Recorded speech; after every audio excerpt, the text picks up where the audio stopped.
Okay, Toyota GL. Tama? GL Super Grandia. Ayan. Nakabitan ko siya ng 360 camera.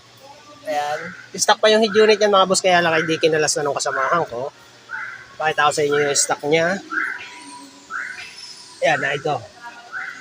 Ayan. Ito yung stock niya. Ayan, GL Super Grandia ito mga boss. Tapos ito yung wiring. Tapos pakita ko sa inyo yung ikakabit ko. So ito yung ikakabit ko, Nakamichi. NAM 5630 A9Z series. Ayan. Tapos ito yung kasama niyang camera 360. Ayan. Ito yung mga camera niya. So ngayon kakalasin ko na muna yung mga kakalasin ko na panel, yung sa dalawang pinto at itong sa likod na pinto. Okay, kakalasin ko na muna.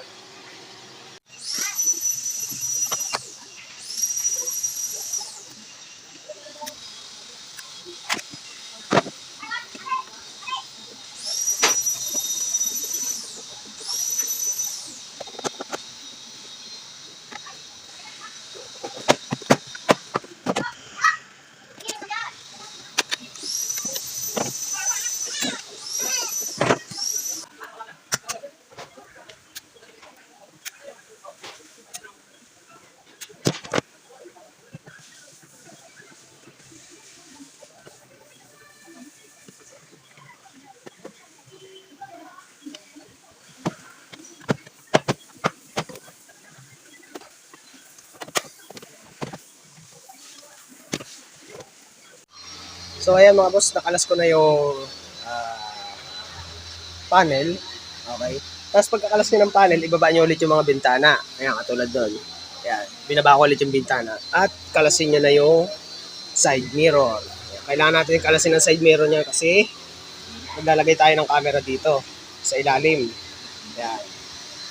Tapos, kaya ko kinalas yung bintana para kahit mag-isa lang ang magkakalas ng side mirror, kayang-kaya. Unahin nyo lang dito sa ilalim, ihuli nyo ito.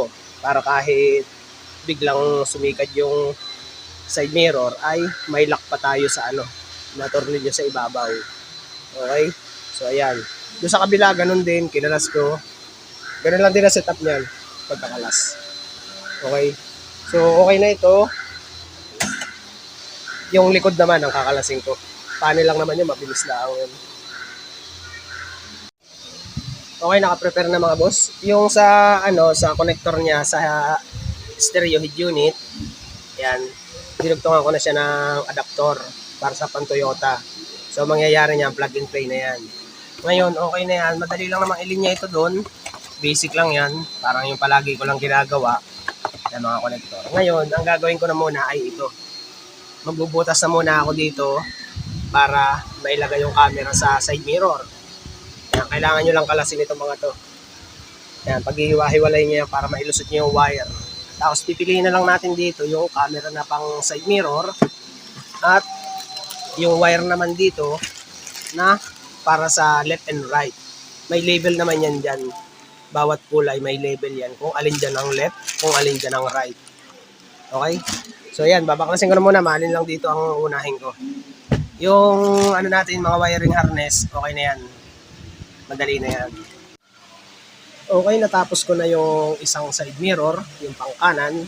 Kaya kung makikita nyo, ganyan ang ginawa ko. Pag kayo gagawa ng ganyan, kailangan yung socket connector ay naandito sa loob ng side mirror.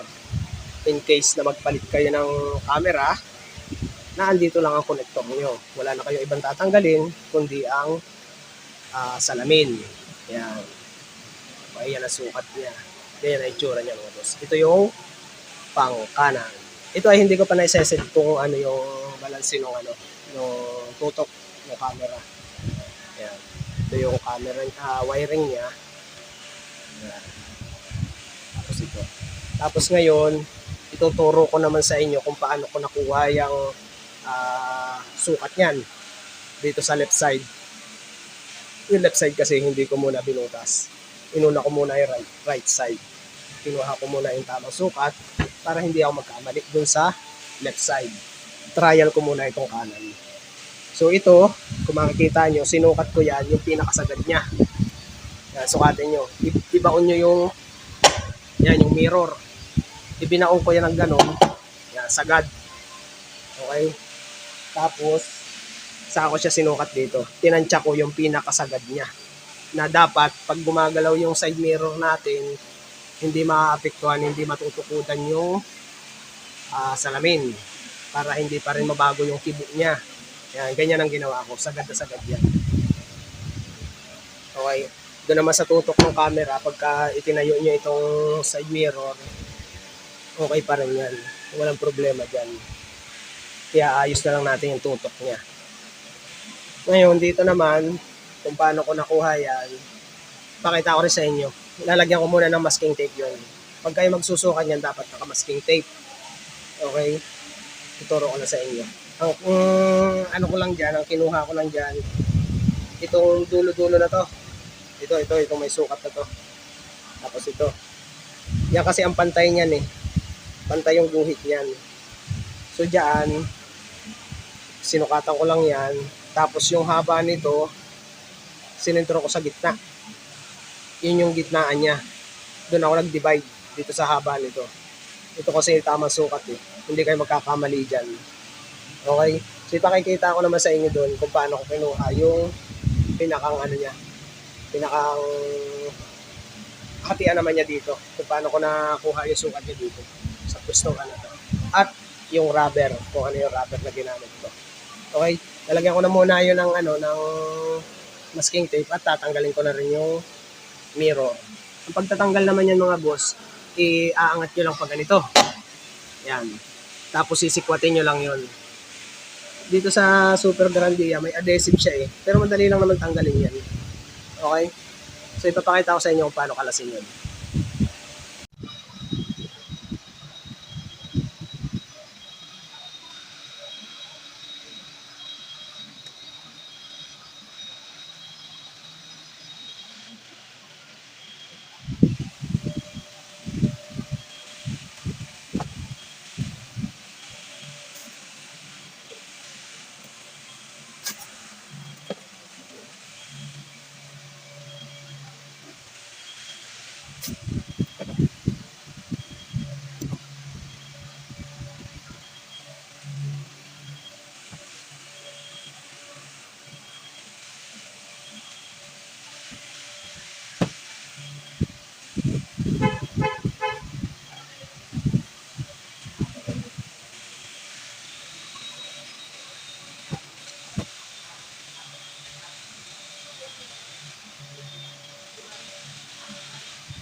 Ayun na nga mga boss, tinanggal ko na yung side mirror kung nakita nyo. Sinikwat ko lang yun dito. Meron niyang sikwatan dito sa ilalim. Ayan. Kung makikita nyo. Pag yan ay nakasuksok na ganon. Ayan, meron niyang clamp dito. Tapos dito may parang kanal. Ayan, dalawa. Magkabilang dulo. Ayan. Yun yung pagsusuotan nyo ng flat screw. Ayan, pag ganito. Saka nyo siya pipilipitin ganon. Hindi lang siya kamukha nung ibang side mirror na pagka sinikwat nyo, tiklop agad. Kasi meron siyang adhesive. Yan. Yan lang yung clamp niya. Okay? Yan lang yung clamp. Diyan nyo lang sisikwatin yan. Tapos pagbabalik niya, syempre, kailangan isabit nyo muna ito. Pag ibabalik niya, kailangan nyo isabit ito dito. Yan. Tapos ipupush nyo lang ito doon sa salamin. Dahan-dahan lang pag ibabalik nyo. Kasi baka mapasag yung salamin. Pupush nyo lang yan. So, ayun. Nadali ko na yung napaklas ko na yung side mirror. Yung mismong mirror. Tapos yung sukat niya, ganito.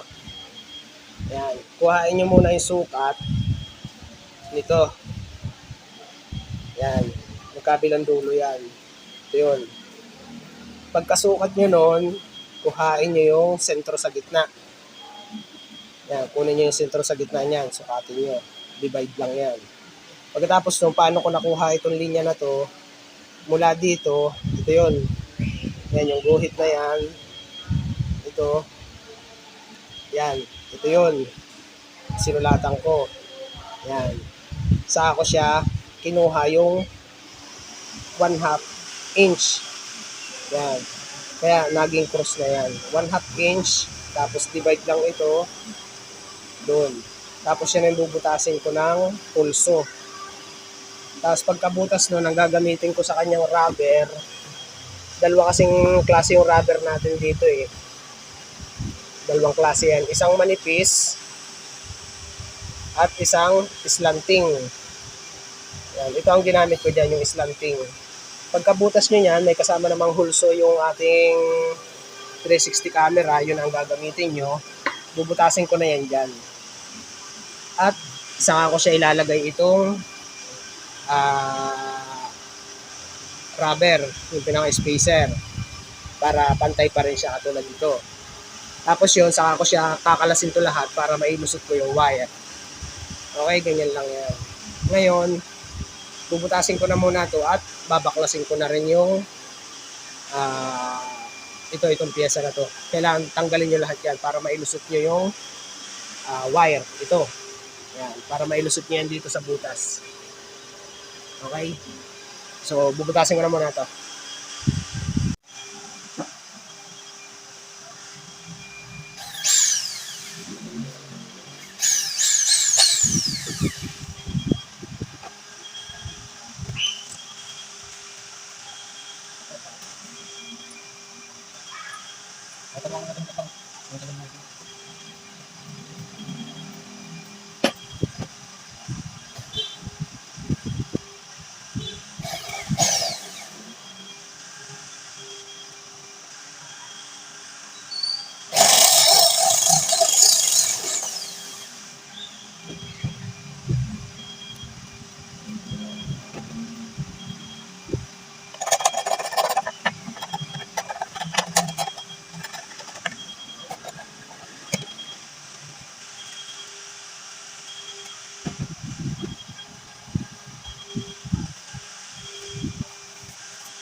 Okay, ayos na mga boss.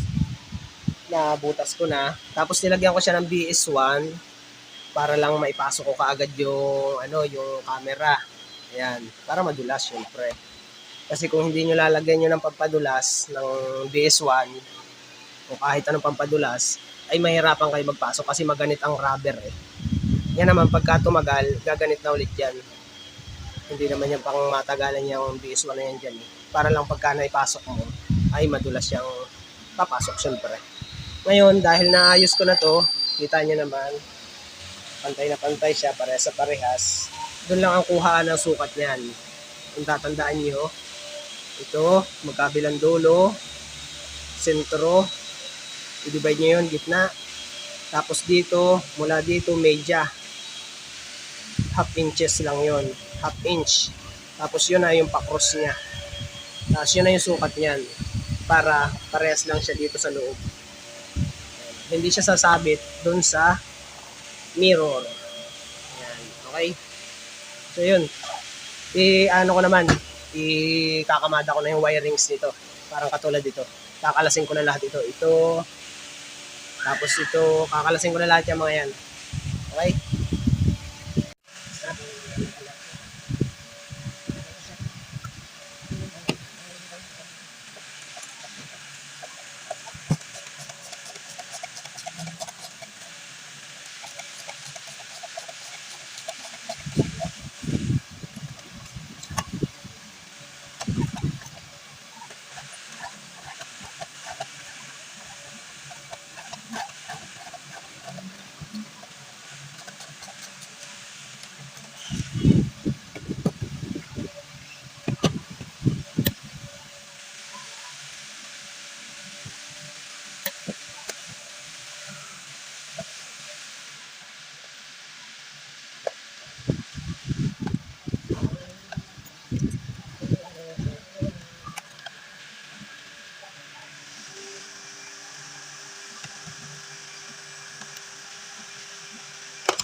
Okay, nakalas ko na mga boss.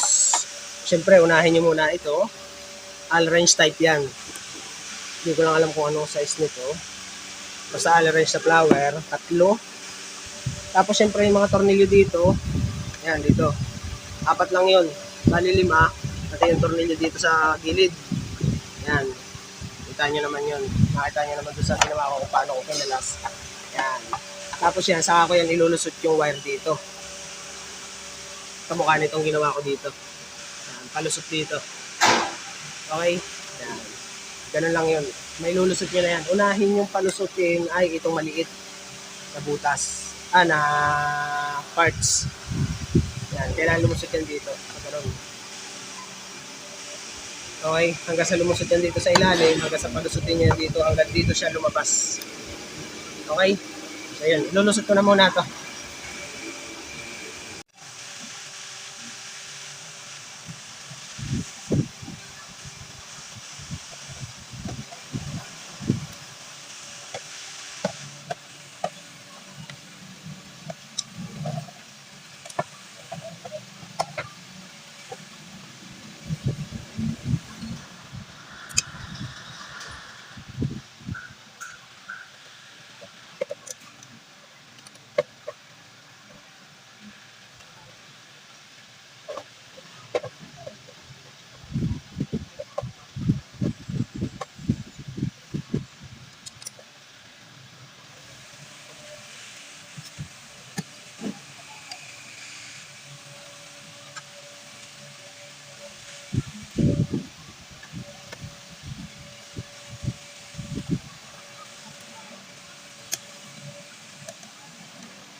Okay, ayos na mga boss. Parehas na side mirror. Maglilinya naman ako niyan mamaya. Isasabit ko na muna to. Ngayon, nakita niyo naman kung paano ko ginawa. So, kinalas ko muna ito lahat. Okay? Tapos saka ako nilusot ito. Kailangan kalasin niyo muna ito. Saka ako nyo ilusot yung wire. Ayan, kung paano nyo kinalas, ganun nyo rin ibabalik. Tapos ito, ang allowance ko nito mga boss, hanggang dito lang. Yan. Yung linya nito, hanggang dito lang. Yan. Parehas yan. Same sukat lang din yan. Tignan nyo itong nasa, Ayan. Hanggang doon lang yan. Para in case na magpalit tayo ng camera nito, may allowance tayo. Tapos yung wire nito, nakikita nyo yan. Itupiin nyo lang yan. Lagyan nyo lang ng tape yan. Baka magamit natin pagdating ng panahon. Yun ang isipin nyo lagi dyan. Tapos yan, kung ano yung tinanggal ko dito, ganun din ang gagawin nyo dyan. Tinipan ko din yan kasi kinalas ko yung tape niyan eh. So yun, lahat ng tornilyo kailangan maibalik. Yan. So yun, tapos na itong side mirror, maglilinya naman ako ng front at rear. Pati ito, ililinya ko na rin itong mga wire na to. Papunta doon sa head unit. Okay? Ito lang talagang pinakamatagal diyang gawin. The rest ay basic na. Okay? Ay sa ito.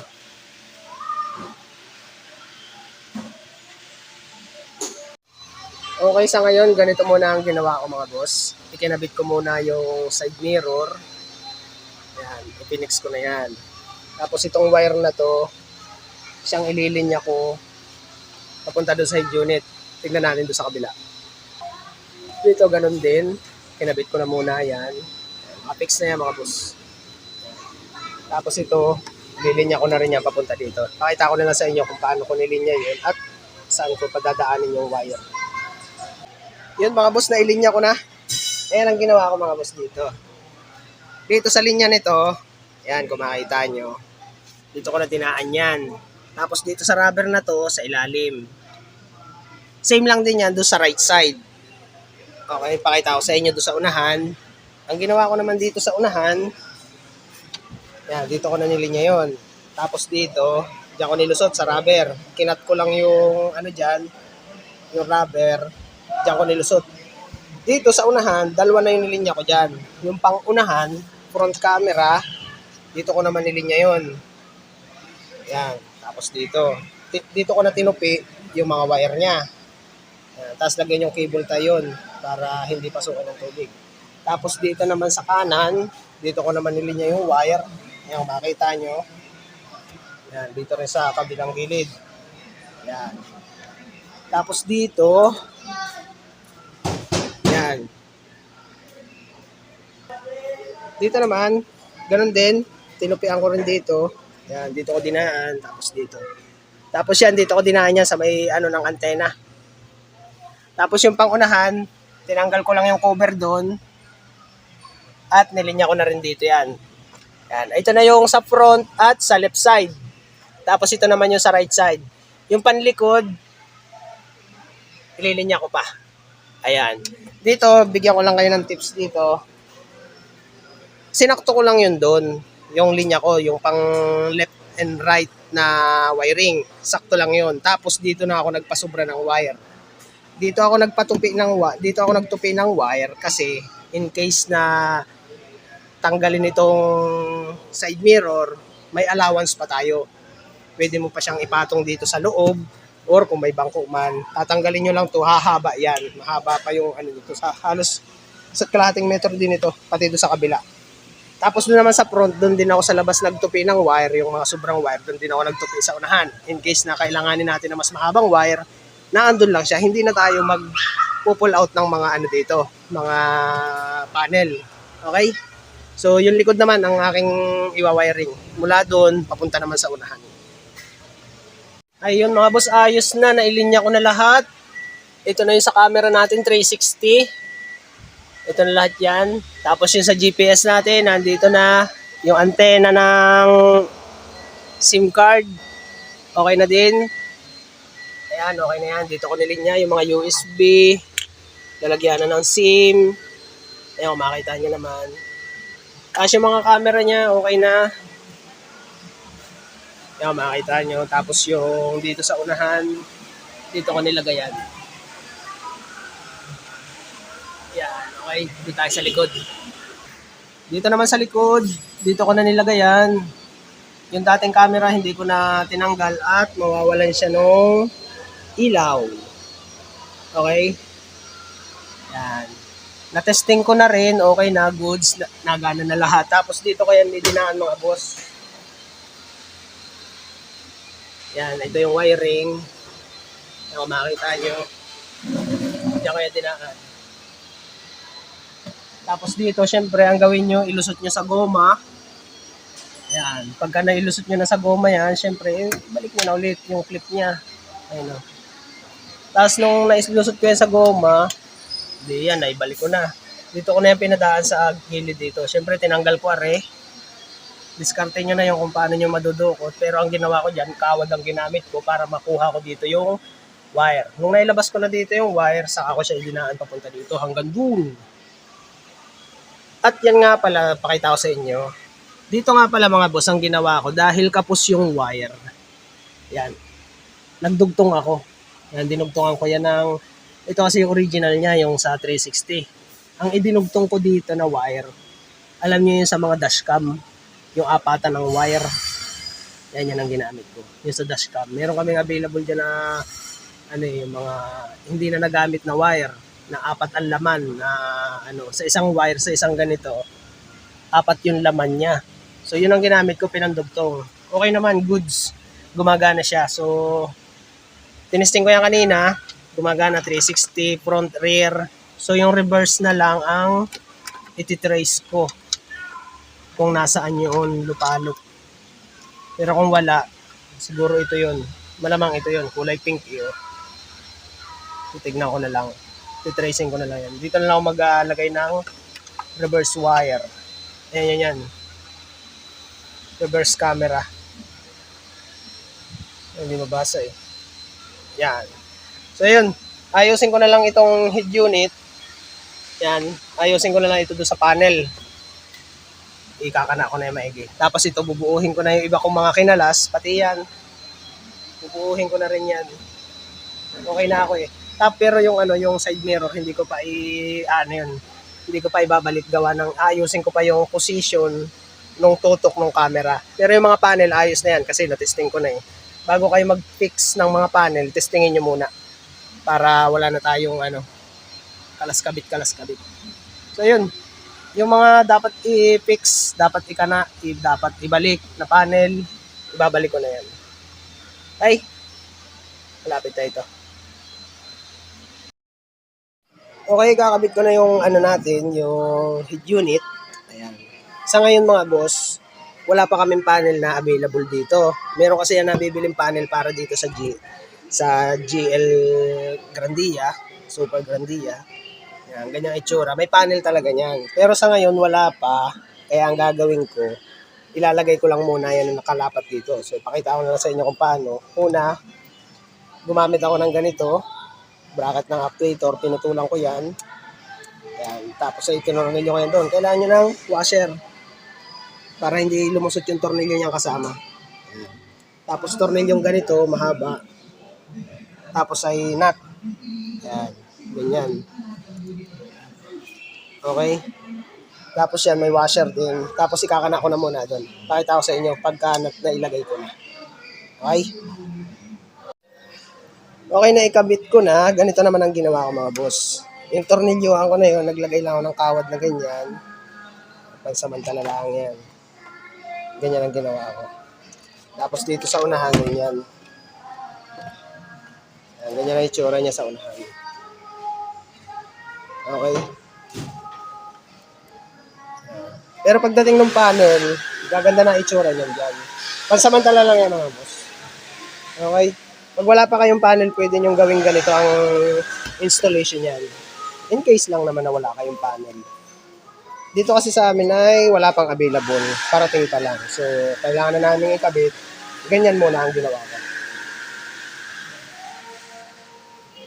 Okay? So, ikakabit ko na ito sa, sa sasakyan para matesting ko na din. Okay, ayos na mga boss. Toyota GL. Kinabitan ko siya ng Nakamichi Android with 360 camera. So, ayan yung finish niya. Ayan. Kapag ka walang panel, pwede natin yung gawing ganyan. Pero dito, lalagyan namin ng panel yan. Sa ngayon, wala pa. At parating pa lang. So, tignan natin yung mga camera. Umpisa natin dito sa left side na pinto. Yan yung camera niya, yung finish. Naikabit ko na rin yung salamin niya. Tingnan natin dun sa unahan. Yan naman yung sa front camera. Yan. Dito naman sa right side. Yan naman yung camera. Binalik ko na rin yung salamin yan. At tingnan naman natin sa likod. Ito naman ang rear camera. Ito yan mga boss. Ito yung luma niya, hindi ko na tinanggal. Ito yung 360 camera.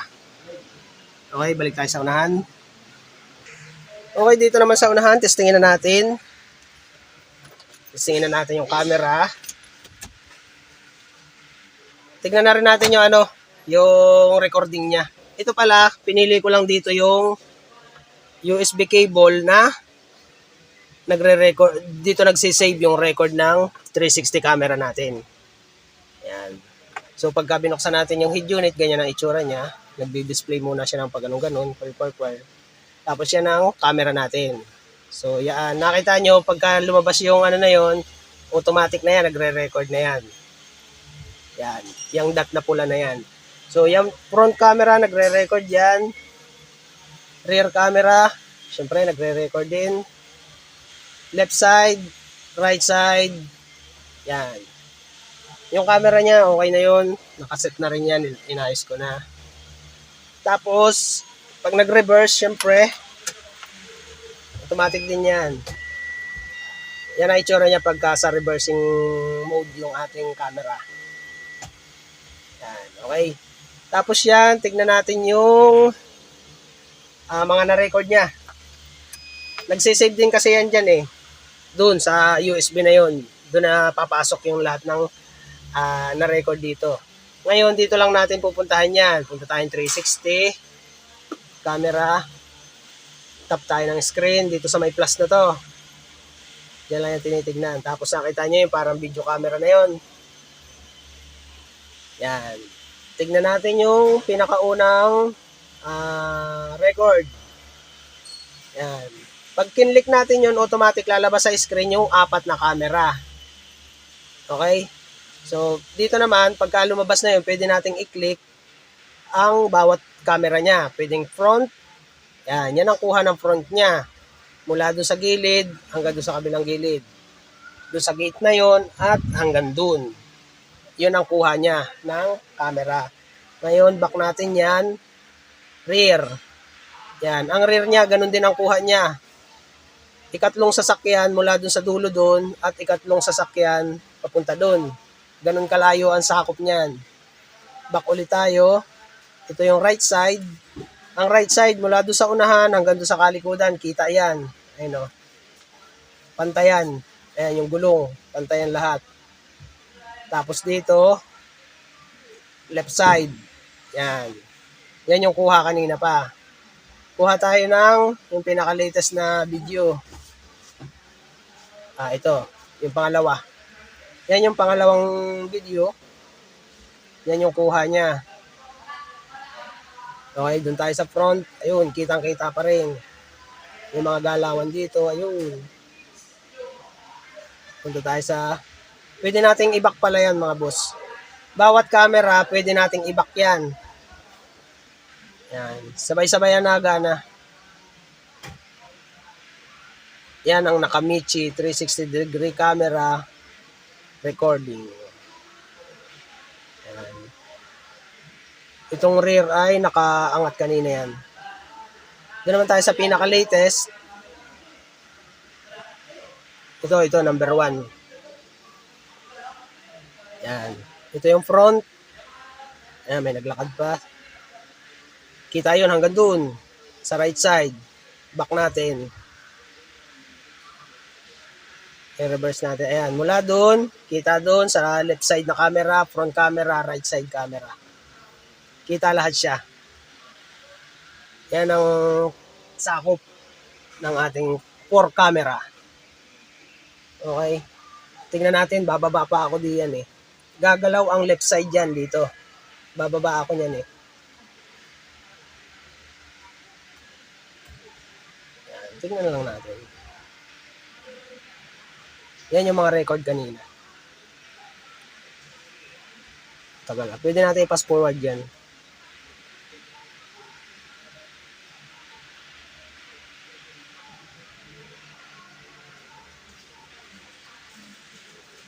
Dito sa medyo patapos na. Ayun. Merong kaganapan dito. Ayan, bumaba na ako. Yee! Di ba may kalbo? Back natin.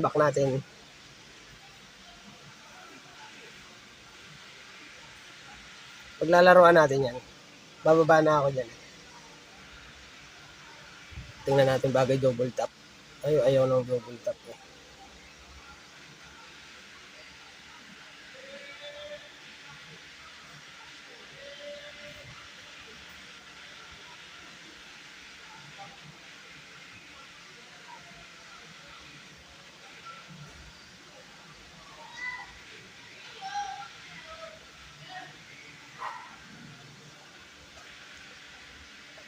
Ayun na lumabas. So, ayun. Okay na ito.